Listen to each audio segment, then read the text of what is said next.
What's up, everybody? What's up, YouTube? I want to do a quick review on this bike compared to, well, not compared, but kind of compared to my old Z900. This motorcycle is probably one of the worst reviewed bikes in this segment, and I have to disagree with everything that a lot of people said about it, that it's boring, there's nothing special about it. I guess not, but it is a fantastic motorcycle. I kind of wanted to go over kind of like, people say the engine on these was super boring. The motor's incredible. It makes a lot of down low power, and then once you get up to the top, it really picks up. So it does have a little bit more top end power than, well, more of its power is built up top, which is true for this motor. That's actually is correct, and it's very fun. It's got plenty of power down low. I haven't been anywhere where I don't think it actually has enough power. I think it makes 105 horsepower peak, and the Z900 made 111 at the rear wheel. This one makes 105, so really not that much difference. You're not going to notice unless you're stopwatching it, you know, checking it with a stopwatch on a lap timer or something. The average person is not going to feel the difference between that on peak power. The Z900 probably does have more building up through the RPM band, but just different types of motors. The suspension on this compared to the Z900, I know that there's less adjustability, because with this motor, or the suspension on this, but the suspension is nicer. It's like a more plush, and it feels not as soft. The Z900 always felt mushy to me, like the suspension wise, and its clutch. I don't really like the slipper clutch on the Z900. It was nice at first when I first got it, but it would eat through the clutch faster. I had to do more clutch adjustments on the Z900. It would eat through the clutch faster. This has the clutch on this has a more tactile feel when you're trying to use it, because it's a traditional style clutch. I don't like those slipper clutches after owning one and then going back to a normal clutch. The handling on this, I will say, I think it's better, and that goes along with the suspension. It's suspended better. It feels better when you push it into the turns. Everything just feels dampened a little harder on this, which I like. I feel like it's just better. It's just less mushy. The Z900 was a great bike. I don't want to say that it's not a great bike. It really was a great bike, one of my favorites. But I do think this one is actually better.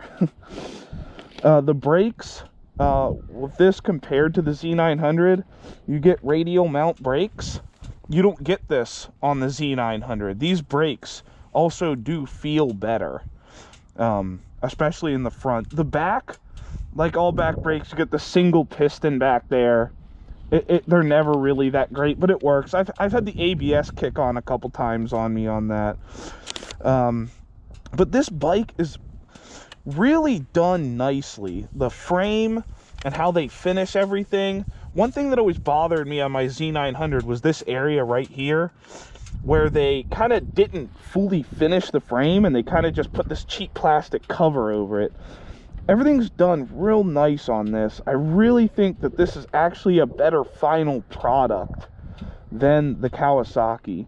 Now, when I was picking this, I went between this and the MT-09, and I sat on the MT-09. It really felt a lot like the Z900, where it was a little bit more upright. You kind of just felt like you're on a couch. This, you're kind of leaned forward just a little bit, and it's real nice for sport riding.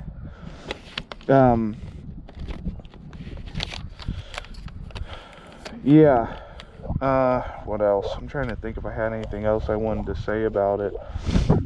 The MT-09 was a little bit more expensive. That's not really why I picked this. I like the 4-cylinder feel better than like a twin or a triple. I like having to push the revs up to kind of get the power out of it. This has the Gixxer 750 motor in it, which is tweaked and lower horsepower, and it's not quite the same. But I have ridden a Gixxer 750, and this really feels like you do have that motor. It really, the way it revs and the noises it makes at certain RPMs is it really feels good. Because I like the Gixxer 750. It was one of the first sport bikes I actually ever rode, and it's kind of why I kind of gravitated toward this motorcycle. But it being pretty much the worst reviewed naked series bike from the Kawasaki, Yamaha, and the Honda CB 650 is in there too, but that's kind of in a class lower than this. This is kind of more up with the Z900 and the MT-09 as far as the naked bikes go. One thing I don't like about this bike, and after I did it, it's not as big of a deal as it was, but the way you adjust the clutch, this is the clutch, and you have to pop this cover off and loosen a bolt and loosen all this, and then you adjust the tension on the clutch. I do not like that. I don't know why that's a thing.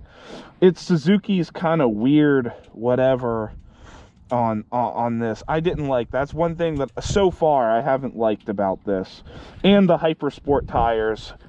Why do naked bikes come with Hypersport tires? They shouldn't. They should come with sport touring tires. I don't understand the need to put Hypersport tires on this. They're just going to wear out and you're going to have to replace them. It's kind of just a pain.